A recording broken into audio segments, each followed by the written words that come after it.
still don't know. Randy, you're here. Dr.Randy Abbey is in the studio. Randy, I don't know how we can make you say hello to our viewers and listeners, but you are here. Welcome, Randy. Maybe you can come to the camera and just give us a wave. After the swearing in of President John Dramani Mahama, and some dija Ghana, and say Burkina Faso President, I friend Ibrahim Traore, or the Ghana, no Ghana, on one on one security by 2. Now it's your peso as I shall our dete ceremony na se even okochira President Mahama nyina na etuo nda so hye no ho na no aye nsem bebre amanfo ka NPP for kabi bi e kabi na Kwesi Pratt de na ne atum Kwesi Pratt is onhu boni bi e ho because virtually almost all the 21 head of state no mobile President John Dramani Mahama swearing in na etuo wo bia ho even though say etuo ni no ho personally omu security ano mo kan mo ho no ana omu bodyguards omu kan no mu nyina na etuo hye omu ho into omu anything wrong with that. If say a man for wasem can also mobile President Mahama Abaso say wetimede Burkina Faso President Upper Ghana because that man untukwa inko bebia aside Mali and Niger into for President Mahama so betim den abano it symbolize President Mahama a man of peace. Na another point and also say no na show ne kwaso no me video no hamebo video ni nyina mam but show ne kwaso no one interesting thing happen. Kwesi Pratt make this statement or alaji show so but show ne kwaso na Randy Abbey in name Randy Abbey of Good Morning Ghana we're hosting Good Morning Ghana for the past 23 years but on the 8th of January Randy Abbey Edibetu just said that was his last show on hosting Good Morning Ghana bio inti but suggestion in namon from memory and some man for Kenya and say you name himself Randy Abbey a very good friend of President John Dramani Mahama and Ninia Ibrahim Mahama inti suggestion question say Randy Abbey I resigned from Good Morning Ghana to get an appointment, to go for an appointment or President John Dramani Mahama second term Abbey. So that's the suggestion you quite run by so far Nidiamba the first list of appointments and now ministerial nominations now President Mahama Debetu Jano Nidinim but suggestion number one thing answer Randy Abbey is going to get a ministerial position. Then I was told me Pan-African TV, alaji show no. Kwesi Pratt, Edin Semse Netuja. Now, Solo is not the only person who has expressed concern about His Excellency, the President of Burkina Faso, carrying his sad arm. I've heard it many times. I find absolutely nothing wrong with that. Indeed, as a matter of fact, we should see it as a display of a very high level of confidence and comradeship among the two heads of state.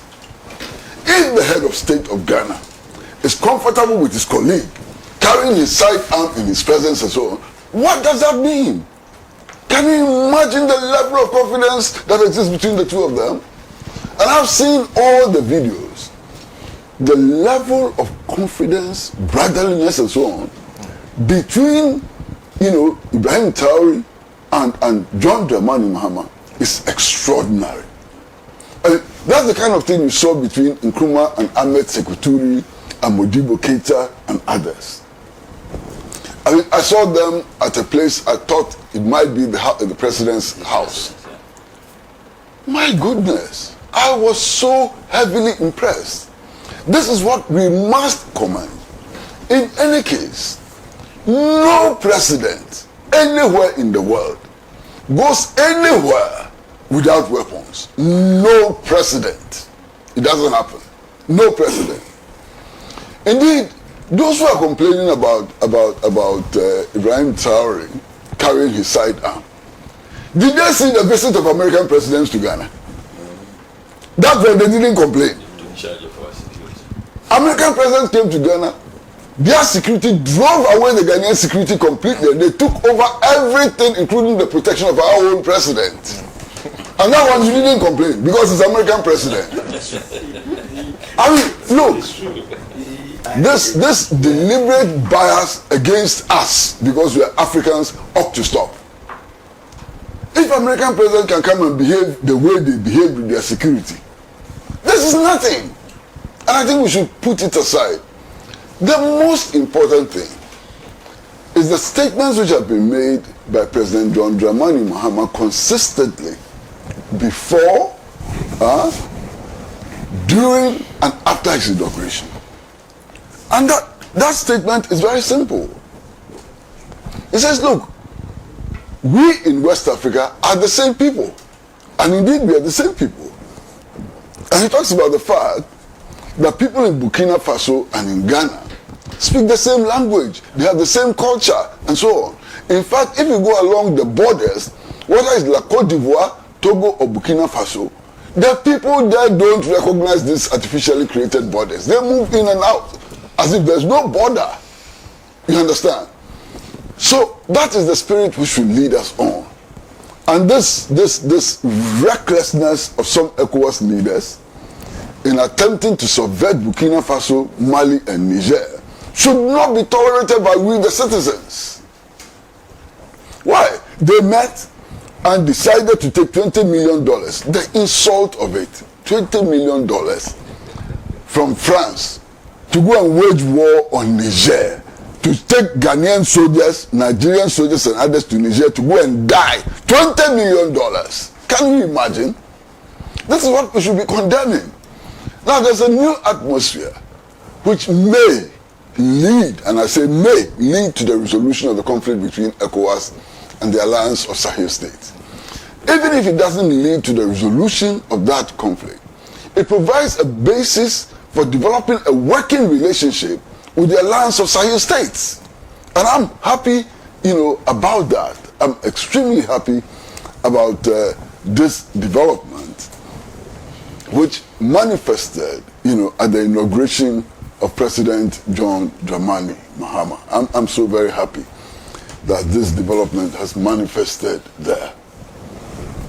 Yes, it is true there was a very large number of dignitaries from all over Africa and the world at that place.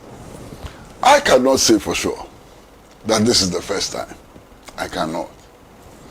One, at independence, not so many African countries were independent and therefore could not send representations. But even the National Liberation Movement did send a lot. Okay. Under the Fourth Republic. Okay, no problem. I have been an issue with the Fourth Republic, but we can ignore that. You understand?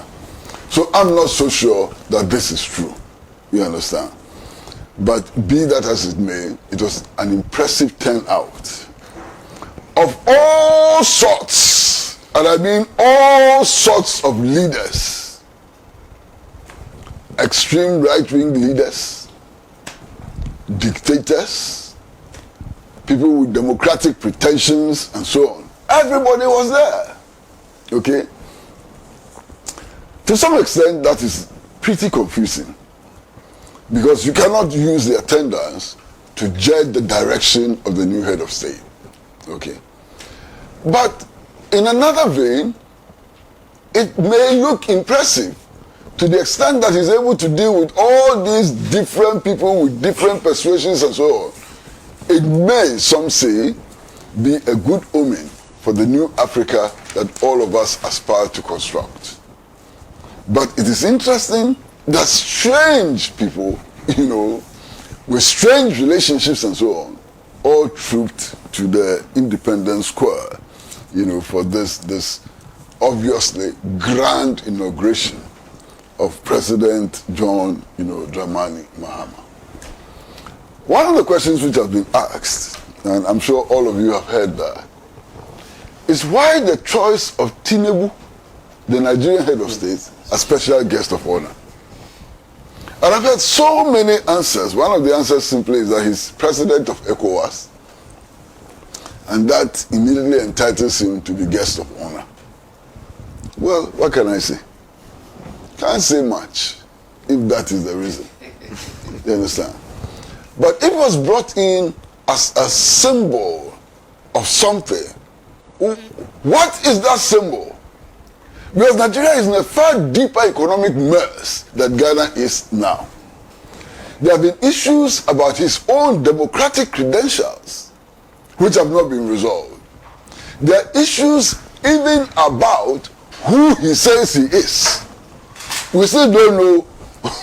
We still don't know. Randy, you are here. Dr.Randy Abbey is in the studio. Randy, I don't know how we can make you say hello to our viewers and listeners, but you are here. Welcome, Randy. Maybe you can come to the camera and just give us a wave. Now that you have decided to abandon media work and so on, we are very, very happy to have you here, Randy. Yes, And as a matter of fact, for those of you who do not remember, Randy was very, very instrumental in the development of Alaji Alalaji. One of the very first people, And I would beg him, I would urge him that we appreciate that he's going on retirement. But Randy, find one day and come on Alaji as a panelist, so that we can close this business. He has retired as a host. But he hasn't retired as Great. Anyway, so that's the point I was making. I mean, what does Tinubu symbolize and so on? But that is not a major issue again. It's just that it's being raised over and over again. And it's important to speak to all the issues, which are being raised over and over again. Now, I know as a fact that not all those who wanted to be at the inauguration were able to come. Because of the arrangement, the transitional arrangement, who was responsible for the invitation and so on. I know as a fact that the president of Algeria really wanted to come and participate in this ceremony. His invitation was sent to him a few days, maybe a few hours before the inauguration, and that made it impossible for him to come. I'm also very keenly aware of other heads of states who wanted to come. But because they got the invitation sometimes 24 hours before the inauguration, it was impossible for them to come. I don't want to believe that somebody deliberately delayed the invitation of others to keep them out. I don't want to believe that. Even though that suggestion is being made very strongly, that there are some heads of states whose invitations may have been deliberately delayed and so on. And that fits also into a topic that we'll be discussing much later. And it's a question of the suspension of relations with the Sahrawi Arab Democratic Republic. May that be the reason why the president of Algeria was not given sufficient notice for him to come? May that be the reason? I don't know. Whatever it is, the inauguration is over. The pomp, the pageantry, all of that is over. And it's important for us to get back to work. And there are indications that we are getting back to work. I mean, yesterday, I saw this released from the presidency asking the Inspector General of Police to investigate election-related killings. And I was so very happy. It's an issue we have all raised over and over again. It's refreshing to think that those who commit murder would not be allowed to get away. But me, I cannot agree with what you are saying about dismissing the hierarchy of the police. On what basis? You don't understand the police institution? The police is a regimented organization. Can you envisage the situation where today President Muhammad gives orders to the police and the police say, no, we will not take your orders? That would amount to mutiny. Can you imagine a situation where the police is investigating a matter and even the Minister of Interior shows discomfort about it and so on? So what we need to do is to constantly insist and make sure that we elect leaders who are accountable. We elect leaders who will not abuse the police service. We elect leaders who will not abuse the military and so on. Because if you don't do that, and you have Bukasas and so on as leaders, your police cannot function. And if the police cannot function, it is not because the police has bad leaders. It is simply because this system does not work. That is why I pay particular serious attention to the suggestions which were made by ACP Agozo before he was arrested for this Cutlass coup and so on. You know, he had made recommendations about how to decouple the police from central political authority. We should pay some attention to that. And so as long as the president or the vice president is chairman of the police council, for as long as the president continues to appoint inspector general of police, for as long as that chain of command, you know, and I mean effective chain of command, has a political authority sitting at the top, you cannot expect the police to perform its duties the way you expect. And if they don't, you don't blame the police hierarchy. You blame the system which makes them powerless and so on. I am impressed, and I'm genuinely impressed by the performance of our police. Look at the two by-elections before the general elections. Look at how those elections were conducted. The Sequestration constituency. If it hadn't been for the police, that result could not have been achieved.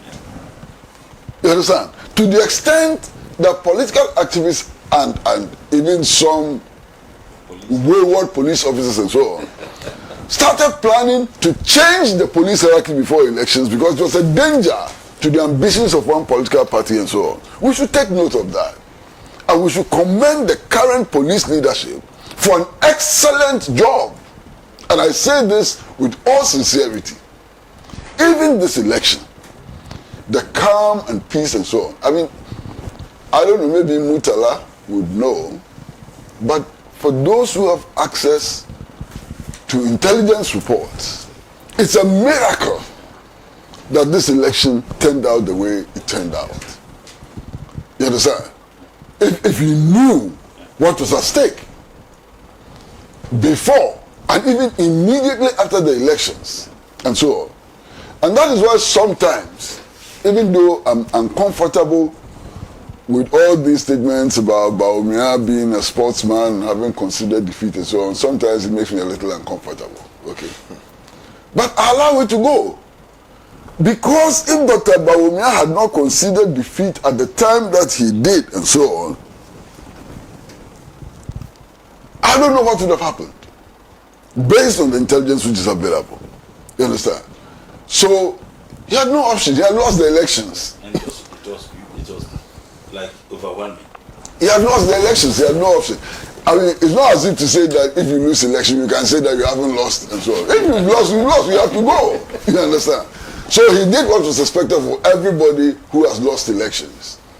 But based on the intelligence available, it is clear that if he hadn't done what he did at the time that he did, there could have been some other consequences, you know, which may not have been, you know. About the speech itself, the speech that the president made.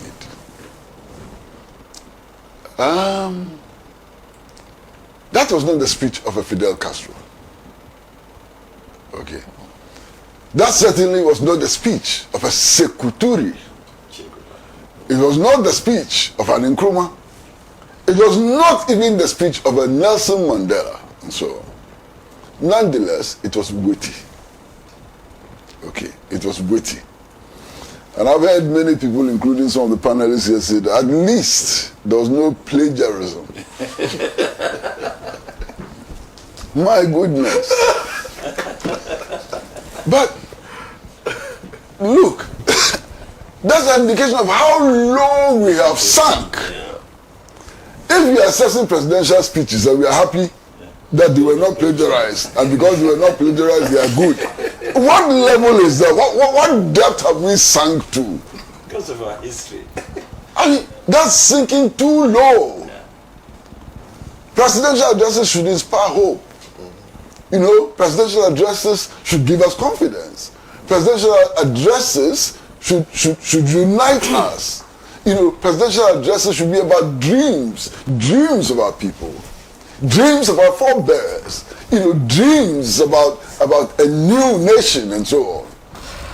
Presidential addresses should move us to action to resolve the concrete problems which confront us and so on. Not being plagiarized, I think is a very low standard, and we should move away from that. There are many issues which arise out of this inauguration, and I'm sure that we'll have the opportunity to discuss them. And now that Dr. Randy Abbey has committed to coming to the studio next week, I think Senna and his team should make the arrangements to make that possible. Yes. Senna, there's this point, just the directive given by His Excellency the President. He was not saying that the police should investigate the matter, that they should submit to him a report of the investigation. So it's possible that they have done some investigation to the matter of the killings of those young men in the 2020 elections and then the subsequent elections. So I think that point should be made very clear. The impression should not be created as if the police haven't done any work as far as those killings were concerned. But he just wants them to furnish him with the report of how far they have gone with the investigation. It's possible investigation could be done, but the political will to act upon the investigation is what is missing. It's possible. But if you read I fully agree with you, because I know for a fact, and I know this for a fact, that Ahmed Swali, his assassination, has been fully investigated by the police. Okay. I know that the police did an excellent work on the assassination of Ahmed Swali. The problem has been a gap between the investigation and action. Now, for those of us who sit in the public, who are not privy to what happens in the police service, our conclusion is that the matter has not even been investigated and so on. What President Mahama has done is to empower the police to go back to their files and so on, to begin to conclude the processes that the police has already started. I think, look, we should be fair to this police service. You remember that chap who was killed, the chap who was doing taekwondo and others with the police and so on? Is it Rambo? Yes. Ninja. Whose body was actually buried in an uncompleted house and so on.